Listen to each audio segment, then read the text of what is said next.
안녕하세요. IT의 진심인 남자 디노입니다. 오늘은 아무도 하지 않는 갤럭시 S22 한 달 실사용 리뷰를 한번 해볼까 합니다. GOS로 굉장히 욕을 먹고 있을 때 저는 조용히 S22 계속 썼거든요. 그래서 GOS를 감안하더라도 최대한 중립적인 표지선과 나름 제 경험 위주로 여러분들께 자세히 풀어드릴게요. 가장 먼저 외관을 보면 다들 아시겠지만 갤럭시 S22 각진 듯 안 각진 듯한 폼팩터를 선보였는데 그 부분만 제외하면 전체적으로 S21 시리즈 디자인을 계승한 느낌이 많이 들죠. 후면부터 보면 매트한 질감의 무광 글라스 소재로 은은하게 처리한 게 특징이고, 카메라도 제가 좋아하는 컨투어 컷 테두리 프레임이 카메라 프레임까지 감싸는 구조로 되어 있는데, 이 부분 만듦새는 제가 항상 말하는 거지만 상당히 칭찬할 만합니다. 그리고 옆면 프레임의 경우 많은 분들이 반짝이는 유광 소재여서 스테인리스인 줄 아시는 분들이 상당히 많은데, 스테인리스는 아니고 유광 알루미늄 처리한 프레임입니다. 그리고 사이즈를 말씀드리자면 아이폰 유저라면 그립감이 상당히 아이폰과 너무 똑같아서 적응하기 편하실 것 같아요. 전 후면도 제가 좋아하는 평평한 디스플레이라 이 부분도 마음에 듭니다. 무게도 보면 요즘 보기 드문 167g 무게라 작고 컴팩트하고 가볍기까지 해서 휴대성 면에서는 거의 만점을 주고 싶네요. 그렇지만 크기를 위해 배터리를 희생했지만요. 저는 사전 예약으로 구매를 했는데 화이트를 사려다가 색상이 블랙밖에 없어서 블랙을 사긴 했지만, 요즘 그 사건 이후로 S22 재고가 넉넉하다고 하니 원하는 색상은 바로바로 구매하실 수 있어요. 외관 한 줄 평은 그 사건을 빼고 보더라도 외관은 상당히 잘 뽑았구나, 노력을 하는 게 눈에 보입니다.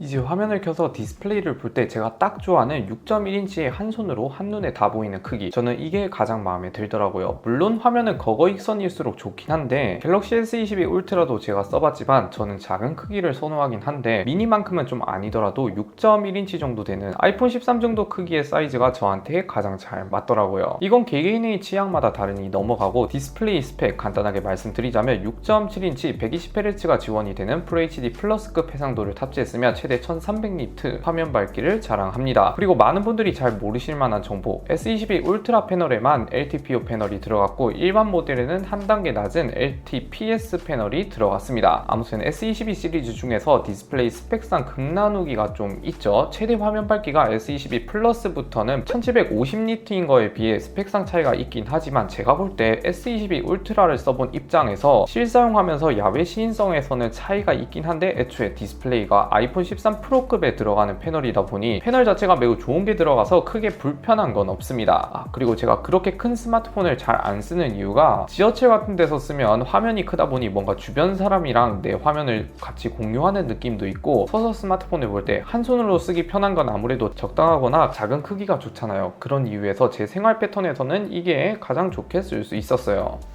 이제 논란의 성능을 말씀드릴게요. S22 울트라도 욕을 많이 먹었지만 제가 볼 때 S22 시리즈 중에서 일반 모델이 가장 심하지 않나. 말 많은 4나노 공정의 엑시노스 2200이 들어갔죠. 바로 긱벤치 퍼포먼스를 보면 GOS를 끈다 해도 긱벤치 5를 돌려보면 싱글은 1200점대, 멀티코어는 3200점이 나오는데, 이게 중요한 게 아니고 제가 여태까지 리뷰한 스마트폰 중에서 가장 역대급입니다. 3D 마크 익스트림 스트레스 테스트를 한번 돌려본 결과 피크 점수는 2100점대, 최저점은 900점 대인데 놀랍게도 안정성은 반토막도 아닌 40%대 점수를 보여줍니다. 이게 과연 나올 수 있는 숫자인가 처음에는 의심을 했는데, 일단 2분 정도 있다가 점수가 급격하게 내려가면서 스로틀링이 점점 많이 걸리는데, S22 울트라가 오히려 양반인 게, 그래도 베이퍼 체인버가 들어가면서 안정성은 60%를 보여줬지만 얘는 말 그대로 쌩이라 그런지 더 낮은 안정성을 기록했습니다. 그리고 발열은 전작보다 잘 잡혀있긴 하지만 화면이 작아서 그렇지 발열이 조금씩 올라오는 느낌이에요. 없다는 건 거짓말이고 미지근하게 올라오는 정도라 생각하시면 됩니다. 그리고 램이 8기가가 들어갔는데 원 UI 자체가 램을 많이 잡아먹어서 그런지 가만히 냅둬도 평균 4GB는 잡고 시작하더라고요. 그래서 램 용량이 조금 부족할 수 있겠다 싶어요. 아무튼 게임 용도로 쓰신다면 저는 상당히 비추천드립니다.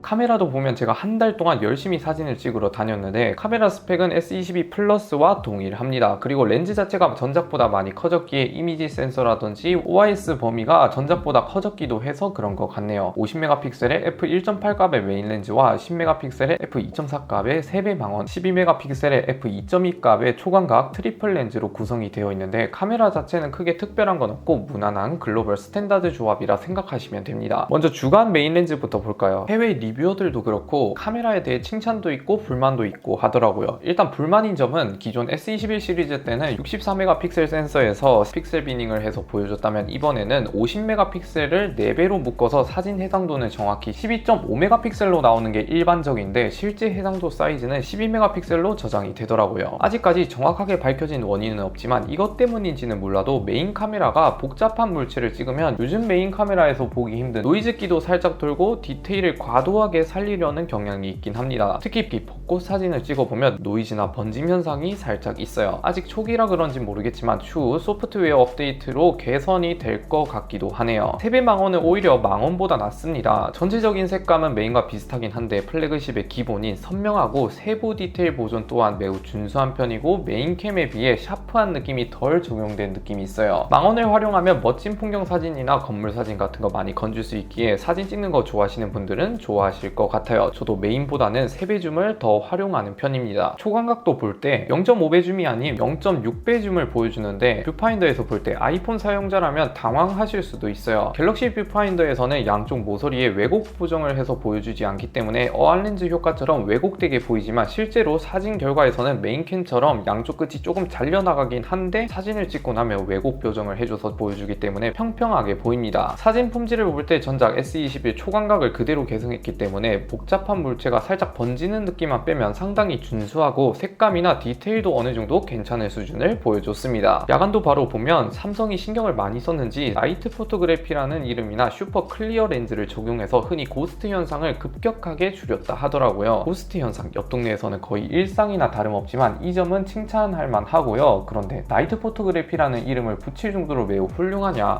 물론 전작 사진 품질보다는 훌륭하긴 합니다. 그렇다고 눈에 보일 정도로 압도적이다, 대단하다 수준은 아니고 괜찮네, 좀 더 준수한 수준입니다. 요즘 플래그십 저조도 품질이 굉장히 좋아졌기 때문에 야간에서도 디테일이나 다이나믹 레인지가 매우 훌륭합니다. 세배줍은 그 대신 망원이 살짝 너프를 먹었는데 f2.4 값으로 지금 시점에서 그렇게 밝게 찍히는 편은 아니죠. 못 쓸 정도는 아닌데 플래그십에서는 조금 아쉽다 이렇게 생각이 되네요. 초광각은 평범합니다. 다른 플래그십 스마트폰 초광각 수준으로 어느 정도 쓸 수 있다 수준을 보여줬습니다. 이제 대망의 배터리 타임도 한번 볼게요. 다들 예상하셨겠지만 물리적 크기가 작다 보니 배터리 용량도 다른 S22 시리즈에 비해 적은 3700mAh가 들어갔어요.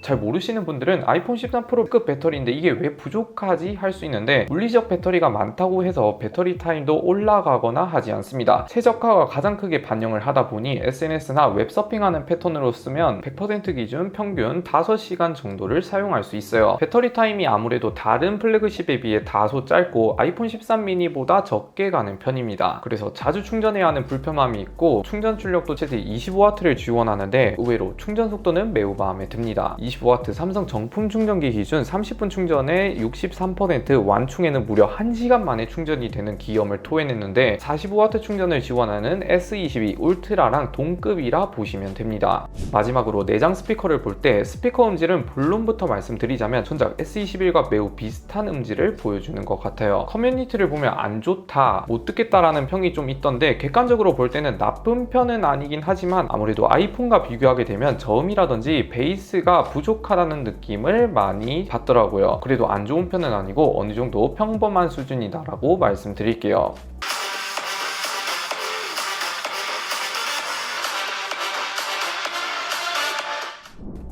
이렇게 아무도 하지 않는 갤럭시 S22 한 달간 실사용해본 리뷰를 살펴봤어요. 전작 S21과 비교해볼 때 소소한 단점이라든지 부족했던 점이 어느 정도 개선이 된 것 같아 좋긴 한데 여러가지 이슈도 있고 알게 모르게 실사용을 해보니 너프된 부분도 있기도 해서 첫인상 대비 만족도는 살짝 떨어진 것 같습니다. 그래도 이런 컴팩트한 크기가 최신 폰 중에서는 별로 없다 보니 저처럼 평범하게 쓰는 패턴으로 쓴다면 어느 정도 쓸 수 있을 것 같긴 한데 무엇보다 가격이 지금 급격하게 떨어지고 있는 추세라 싸게만 산다면 제가 말했던 단점이 어느 정도 커버가 될 것 같네요. 아무튼 오늘 영상 여기까지 시청해주셔서 감사드리고요. 영상 마음에 드셨다면 구독, 좋아요 한 번씩 눌러주시면 매우 감사드립니다. 안녕히 계세요.